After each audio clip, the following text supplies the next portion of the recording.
few months working in Nagorno-Karabakh at the height of the conflict, and that was very tough. It was very tough indeed. It was a very severe conflict at the time. And then I went on to work in different places, and I came back to Georgia in 1997 and worked in Georgia for 3 years here. So that was the end of the 90s, where it wasn't becoming normal, but it wasn't the massive crisis that Georgia went through at the beginning of the 90s. And that was also very interesting. President Shevardnadze was still head of state. And I went away again. I came back in 2008, briefly. Connection was the crisis, 2008. And then finally, when the opportunity to come back to Georgia presented itself, in 2013, I said, yes, I'd love to. I'd love to go work again in Georgia. And also I'd like to bring my family here, because I like them, my wife said that she sometimes thought she knew Georgia better than anybody else, because I was always speaking about it, and it was a great opportunity for my wife and for the kids to come here, and they love it. So it's very good. I'm very happy. You are a very successful person. You saw many things in your life. You've been through lots of hardship. You've been through lots of luxury. And what was those defining moments which changed your life and you chose being in United Nations? Well, it's an interesting question. I used to work in a very different world, indeed. I used to work for a company of fine art auctioneers called Christie's, where very wealthy people sell very expensive works of art. We had very wealthy clients. It was a world of glitz to a great extent. And then, after I'd been with Christie's for quite some time, it was fascinating. I was in the picture department. We were auctioneers. We sold works of art. I visited this part of the world, and that was in 1992. I visited Armenia. And I remember a little bit like now, the flight arrived in the middle of the night. And I took a taxi to the hotel, and I woke up at 10 o'clock in the morning. I opened the window and I looked out, and I saw a completely different world than I was used to. It wasn't a bad world, it was just something I'd never seen before.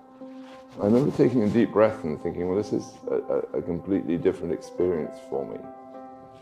It was just obviously after the end of the Soviet period, and Armenia was going through the same transition Georgia was going through. And I realized that there were these huge challenges, but also this huge potential.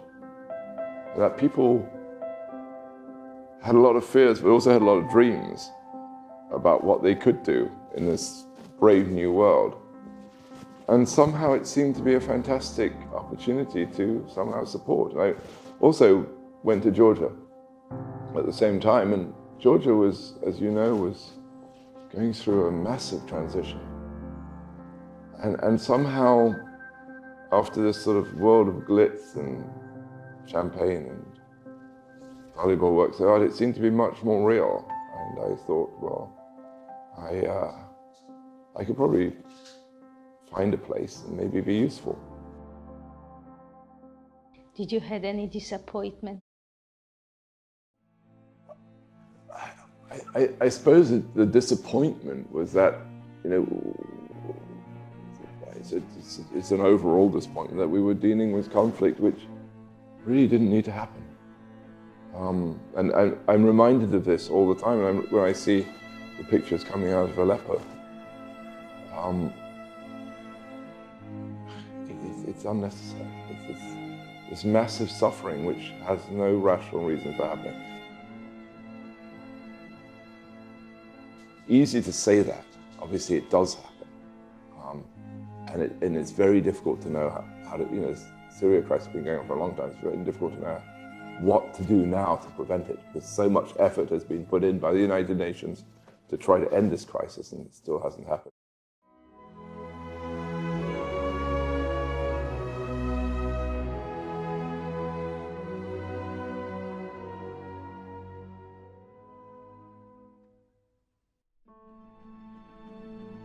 When I was working in the former Yugoslavia, I got caught in an air raid, aerial bombardment, and I jumped out of the car into the nearest air raid shelter. It was in a school. And I was there for 2 or 3 hours with the kids during the air raid. And I realized how incredibly unfair it is on children who have nothing to do with this crisis to have to sit through this air raid and be scared. And that's the disappointment, actually. That, we've been able to evolve technologically in so many different areas, but we haven't been able to prevent these absolutely pointless and devastating conflicts.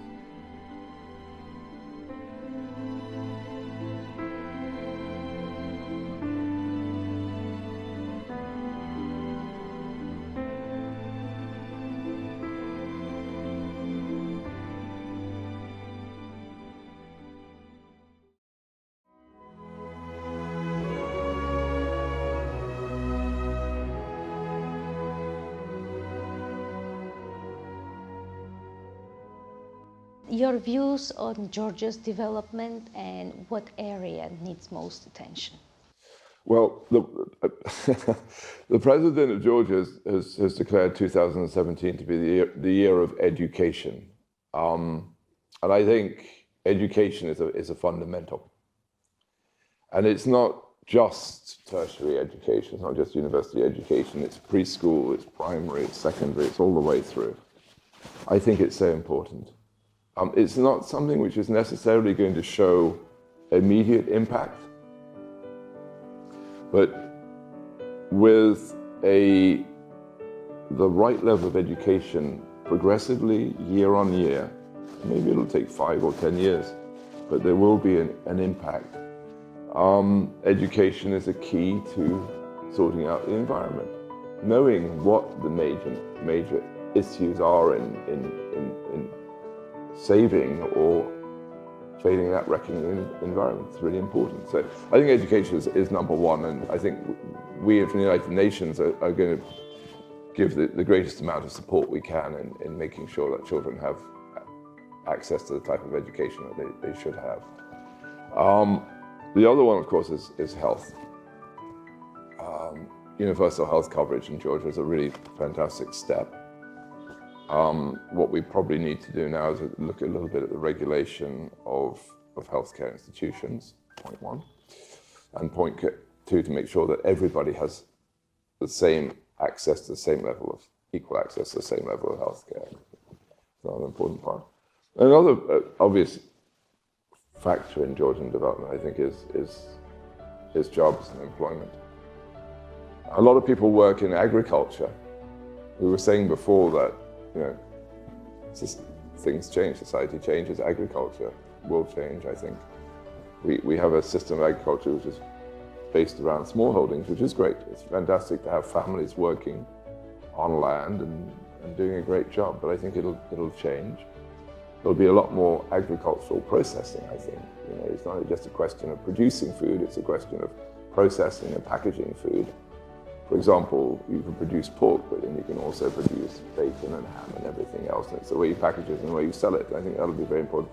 So, in a sense, the modernization of agriculture is also very important.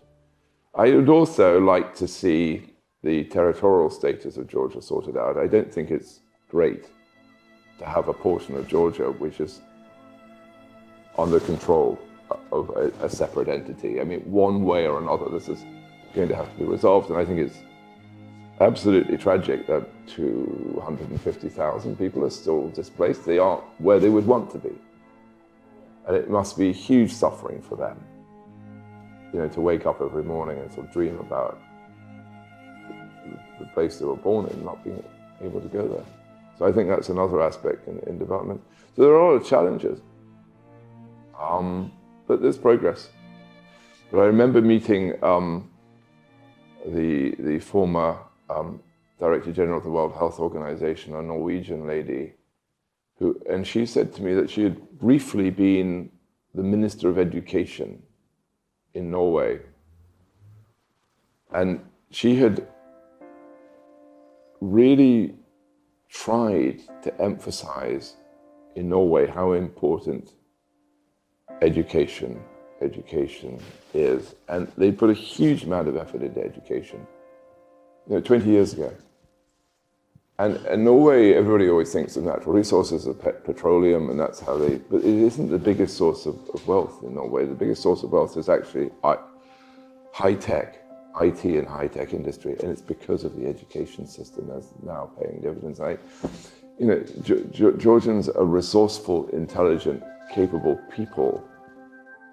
This education component, if we get it right, we will, is going to open up huge opportunities in terms of what the market is going to be like in 5 or 10 years, which is going to be about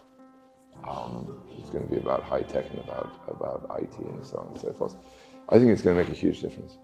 But I always remember hearing about Norway and thinking, well, the same is absolutely true of Georgia. And I also think discipline is important. I don't mean discipline in the extreme sense. I mean just a vision of where we'd like Georgia to be collectively.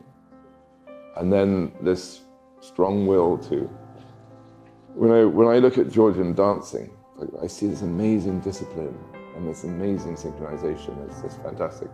Or you look at the supra table, the way people are so well coordinated and the rules are respected. Or I look at Georgia playing rugby. Amazing discipline and effort. I think, why not apply the same to the economy?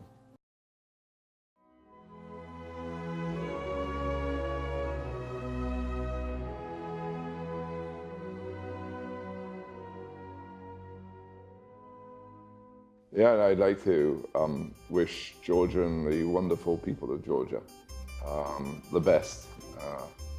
At the end of this year, it's been a great year, I think. It's been a lovely year in Georgia, I think, partly because we've had no big surprises, really. Stability, and things seem to be moving ahead relatively well with a few hiccups, I suppose. But no, it's the end of a long year, and I think everybody can afford to stop and rest and take breath and get ready again for 2017, which of course full of promises and challenges and so on and so forth. But all the best to the people of Georgia.